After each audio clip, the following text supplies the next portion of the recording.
Des enseignants déjà en classe dispensant les premiers cours de la journée, des salles presque remplies d'élèves attentifs aux explications de leurs professeurs, la rentrée est bel et bien effective au collège d'enseignement général 1 de Boycon et au CEGE Goro dans la commune d'Abomey. La classe de la terminale, moi je tenais forcément à ce qu'ils viennent dès la reprise avec un cahier pour les épreuves traitées parce qu'on ne peut pas attendre la fin de l'année avant de commencer par faire des exercices et autres. Au CEGE 1 de Boycon, aucune difficulté particulière n'entache le démarrage de la rentrée. Réussir avec brio cette année académique 2023-2024, c'est le mot d'ordre. À cet effet, les dispositions ont été prises. Le lundi dernier, nous avons déjà tenu un conseil de rentrée où les enseignants étaient motivés, sensibilisés, et où les enseignants avaient reçu leur emploi du temps à la fin de la séance. Et chaque enseignant en poste ici, quel que soit son statut, connaît déjà son emploi du temps. Et nous les aidons à imprimer les supports des cours, le démarrage accéléré. Ils sont prêts, on a démarré.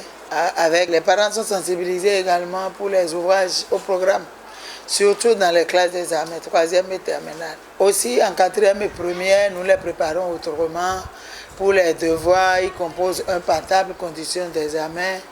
Et nous organisons aussi des DTL, nous organisons aussi des TD gratuits à leur intention pour relever les niveaux les vendredis soirs. Nous nous sommes mieux préparés que l'année passée pour mieux réussir. L'administration et les enseignants sont à pied d'œuvre au collège d'enseignement général de Goro. Seul bémol, certains parents d'élèves qui tardent à inscrire leurs enfants. Il y a eu une feuille de route que nous avons suivie la semaine passée qui nous a permis de préparer correctement la rentrée. Et normalement, ce matin, les cours devraient commencer dans toutes les classes. Et cependant, ça tâtonne encore un peu parce que les parents n'ont pas encore la culture de la pré-rentrée. Donc, nombreux sont ces parents qui ont attendu aujourd'hui pour venir inscrire les enfants. Et je peux déjà dire que dans les classes d'examen, comme les classes de 3e et terminale, les professeurs sont actuellement en train de faire cours dans ces classes.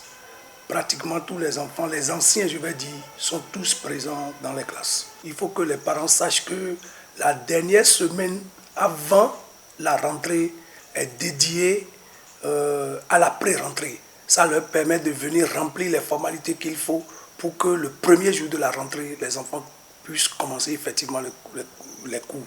Donc il faut que les parents sachent cela pour ne plus venir nous perturber les premiers jours de la rentrée. À l'école primaire publique urbaine centre de Boycon, le même retard est accusé par les parents. Pour le démarrage des classes, la priorité ici est accordée aux tests pour jauger le niveau des apprenants. Vous voyez que je suis encore avec les parents d'élèves.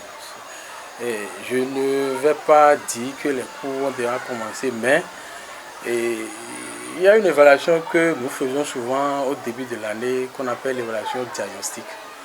Et il faut tester un peu les enfants et repérer un peu ceux qui sont en difficulté et voir l'accompagnement nécessaire à faire au cours de l'année. Parce que vous constatez déjà avec moi que la rentrée est effective chez nous, à l'école centre. Et les parents défilent. C'est vrai, ce n'est pas le mois pour faire, sinon pour remplir ces formalités. Il y avait la semaine de pré-rentrée où on devrait faire tout ça.